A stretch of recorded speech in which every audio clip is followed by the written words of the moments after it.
గణపతయే నమః. ఓం దుం దుర్గాయే నమః. ఓం ఆంజనేయాయ నమః. ఆదిత్యాయ చ సోమాయ మంగళాయ బుధాయ చ గురుశుక్రశనిభ్యశ్చ రాహవే కేతవే నమః.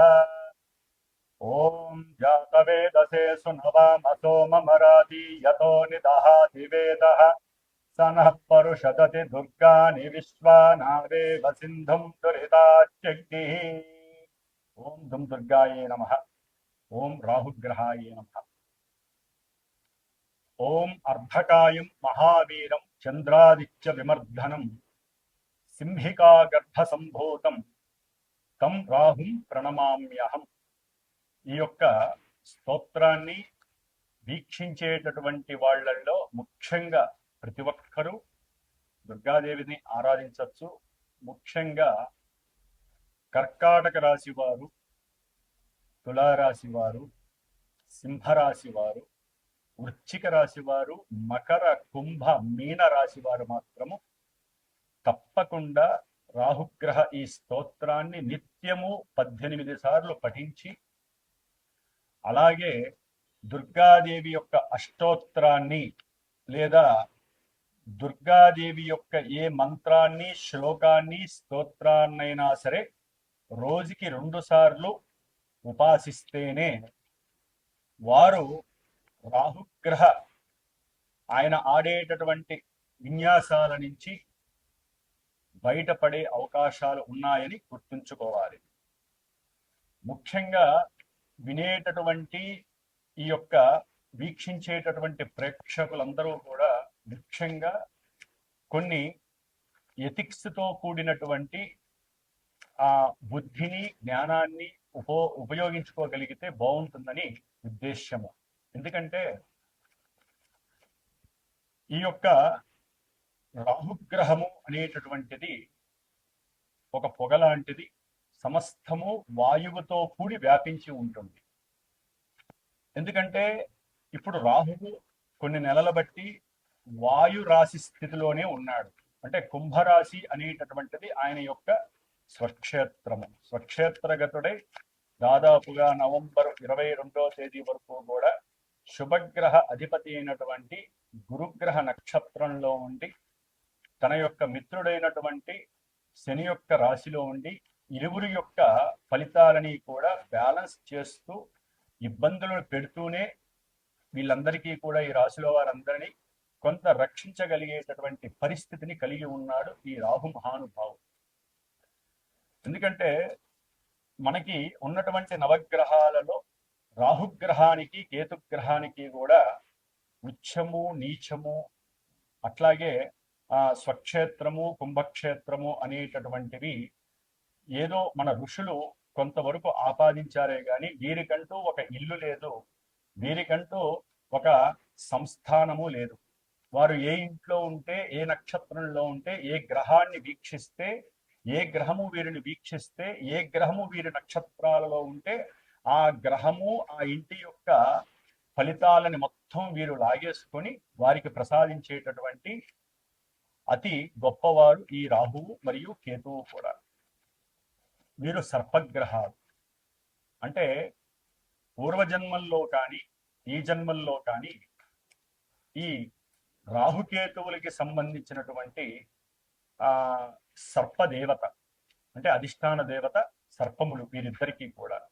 కాబట్టి కొంతమందికి జాతకాలలో అనంతకాల సర్పయోగ దోషాలని, అట్లాగే సవ్యకాల, అపసవ్యకాల, అర్ధకాల సర్పయోగ దోషాలని, సంపూర్ణ కాల సర్ప యోగాలని, అట్లాగే జన్మలగ్నం నుంచి కూడా 12 లగ్నాలకి వీరు లగ్నంలో ఉంటే ఏంటి, కుటుంబ స్థానంలో ఉంటే ఏంటి, తృతీయంలో ఉంటే ఏంటి, చతుర్థంలో ఉంటే ఏంటి, అంటే ఈ రాహుకేతువులు 12 లగ్నాలలో 12 రాశుల్లో దాదాపుగా 144 ప్లస్ కేతు నుంచి చూస్తే ఇంకో 144, 288 కాలసర్ప యోగ దోషాలని అనుభవిస్తూ ఉంటాము అందరము కూడా. అయితే వీరి యొక్క దశలో, అంతర్దశలో, విదశలో, సూక్ష్మ దశలో, ప్రాణదశలో వచ్చినప్పుడు, గోచారంలో వీరికి ప్రతికూలమైనటువంటి స్థానగతుల్లో ఉన్నప్పుడు మాత్రమే వీరికి అవి ఎక్కువగా ఇబ్బంది పెట్టేటటువంటి పరిస్థితులు ఉన్నాయి. మరి ఇప్పుడు ఇందాక చెప్పినటువంటి రాసుల వారికి అయితే గనక తప్పకుండా ఈ రాహుగ్రహము యొక్క ఆ ఇబ్బందులు పడేటటువంటి అవకాశాలు ఎక్కువగా ఉన్నాయి. ముఖ్యంగా ఈ రాహువు వాయుతత్వపు రాశి అయినటువంటి అట్లాగే తన యొక్క సొంత నక్షత్రమైనటువంటి శతభిష నక్షత్రంలోకి ప్రవేశించాడు నవంబర్ 23వ తేదీన. అది తన యొక్క మిత్రరాశి స్వక్షేత్ర రాశి అయినటువంటి కుంభరాశిలో ఉండటం అనేటటువంటిది ఇది నిగూఢమైనటువంటి మర్మగర్భితమైనటువంటి రాశి. కుండ అంటే కుండలో ఏమున్నాయో ఎవ్వరికీ తెలియదు, అంత మర్మగర్భంలో ఉన్నటువంటి ఆ ఈ రాశిలో శని ఈ యొక్క శని యొక్క లక్షణాలని శని ఇచ్చేటటువంటి ఫలితాలని పరిపూర్ణంగా తన యొక్క అధీనంలోకి తీసుకొని మకర రాశి కుంభరాశి. మకరం అనేటటువంటిది ప్రతి వ్యక్తి యొక్క అంటే న్యాచురల్ జోడియాక్లో మేషం నుంచి 10 కర్మస్థానము 11 అధిష్ట స్థానము ఈ 2 రాశులకి అధిపతి అయినటువంటి అంటే వృత్తి ఉద్యోగ కెరీర్ విషయాలకి సంబంధించినటువంటి విషయాలను అట్లాగే ఎవరైతే ఏదైతే మనసులో కోరుకుంటారో ఆ విషయాలని పరిపూర్ణంగా ఇచ్చేటటువంటి రాశి. మరి అన్ని రకాలైనటువంటి లాభాలకి అంటే శరీర ఆరోగ్యము రీత్యా ధనలాభము కుటుంబ సౌఖ్యము అట్లాగే భార్యాభర్తల అనుకూలత విద్యాలాభము సంతాన యోగము అట్లాగే ప్రతి కార్యంలో విజయలాభ సిద్ధి వృత్తిలో ఎదుగుదల కావచ్చు ప్రమోషన్ లెవెల్స్ కావచ్చు మిత్రుల యొక్క సఖ్యత కావచ్చు అట్లాగే తల్లిదండ్రుల నుంచి వచ్చేటటువంటి పూర్వార్జిత ఆస్తిపాస్తులు కావచ్చు కోర్టు వ్యవహారాల యందు లాభస్థితులు కావచ్చు అట్లాగే ముఖ్యంగా ఆకస్మికంగా ఒక ఇన్సూరెన్స్ పరంగా కావచ్చు లేకపోతే వారి పెద్దవాళ్లలో ఎవరైతే చనిపోతే వారికి సంబంధించిన ఆస్తులు వీళ్ళ యొక్క ఆస్తుల్లో కలవచ్చు భూగృహాలు వీరికి ఆకస్మికంగా రావచ్చు. తులారాశి వారికి పంచమంలో ఉన్నటువంటి రాహువు తన యొక్క సొంత నక్షత్రంలో మిత్ర రాశిలో కుంభం అనేటటువంటిది రాహువుకి సొంత రాశిగా భావిస్తే గనక ఈ రాహువు దాదాపుగా నవంబర్ 23, 2025 సంవత్సరం నుంచి ఆగస్టు 2వ తేదీ 2026 సంవత్సరం వరకు కూడా వీరికి పనుల యందు కొంత జాప్యము కలుగుతుంది. విద్యార్థులకి మేధస్సు అంటే తగినటువంటి బుద్ధి పోషణ లోకజ్ఞానాన్ని మీద మీకు ఉన్నటువంటి పర్యవేక్షణ ఏకాగ్రత చింతనతో కూడినటువంటి ధ్యానము యోగము అట్లాగే శరీర అలసడికి సంబంధించినటువంటి ఏదైనా ఒక యోగాభ్యాసమో లేకపోతే ఎక్సర్సైజో వాకింగో ఇలాంటివి చేయడం ద్వారా మాత్రమే వీరికి చదువు మీద ఆసక్తి డెవలప్మెంట్ అవుతుంది. కొత్త కొత్త విషయాలు నేర్చుకోవాలనే ఒక ఆసక్తి పెరుగుతుంది. దాని ద్వారా కొంతమందికి చదువు అయిపోయిన వాళ్ళకి ఉన్నతమైనటువంటి అంటే విదేశాల్లో ఉన్నటువంటి వారికి విద్యకి సంబంధించినటువంటి సరైనటువంటి ఉద్యోగ బాధ్యతలు కూడా వీరికి కీలకంగా లభిస్తాయని చెప్పుకోవచ్చు.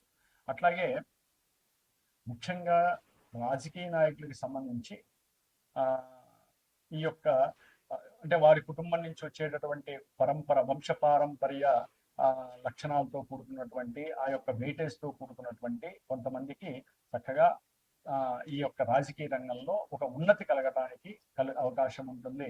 అట్లాగే ఎవరైనా సరే ఐరన్ మీద కానీ ఐరన్ వ్యాపారాలు చేసేటటువంటి కొన్ని సంస్థల్లో ఏదైనా ప్రాఫిట్స్ కోసం మీరు గనక డబ్బులు పెట్టుబడి పెట్టి ఉన్నా కూడా వాటిల్లో కూడా అంటే షేర్స్ కానీ అలాంటివి వేస్తుంటే కనుక వాటిల్లో కూడా కొంత లాభము కలగడానికి ఈ రాహు మీకు దోహదపరుస్తాడు. ఎప్పుడంటే మీరు రాహుగ్రహాన్ని జపం చేయించుకోవాలి, లేకపోతే రాహుగ్రహానికి సంబంధించిన స్తోత్రాన్ని మీరన్నా చదువుకోవాలి. దుర్గాదేవికి సంబంధించి కంపల్సరీ ఒక 8 నెలలైనా సరే ఇలాంటి చండీ హోమాలు చేయించుకునే అవకాశం తీసుకోవాలి.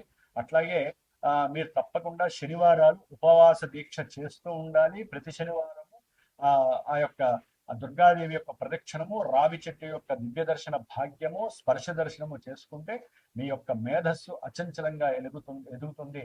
అట్లాగే విద్యార్థులకి కూడా ఉన్నత పోషణ లభిస్తుంది, విద్యలో ఏకాగ్రత పెరుగుతుంది, మంచి ఉన్నతమైనటువంటి ఉద్యోగ అవకాశాలు లభిస్తాయి.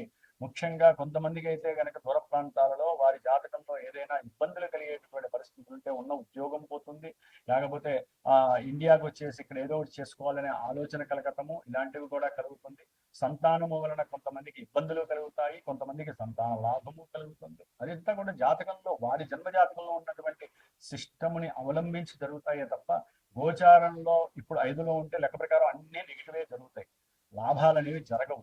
కానీ ఈయన ఇక్కడ 2 పోర్ట్ఫోలియోస్ కలిగి ఉన్నాయి. 4వ స్థానము 5వ స్థానానికి సంబంధించిన శని యొక్క పోషణ కలిగి ఉన్నాడు రాహువు. కాబట్టి గృహయోగము, విద్యాయోగము, గృహపరమైనటువంటి బ్యాంకు నుంచి రుణ లాభము కలగటము ఇట్లాంటివి జరగచ్చు. కొంతమందికి వీటి ఆపోజిట్ జరగచ్చు. ఏదేమైనప్పటికీ కూడా సంతానపరంగా జాగ్రత్తగా ఉండండి. వారి నుంచి కొన్ని నెగిటివ్ ఎఫెక్ట్స్ జరగచ్చు. అట్లాగే చదువు విషయంలో కూడా విద్యార్థులు జాగ్రత్తగా ఉండండి. ఒక్కోసారి ఉన్న బుద్ధి కూడా మాంద్యం కలగచ్చు.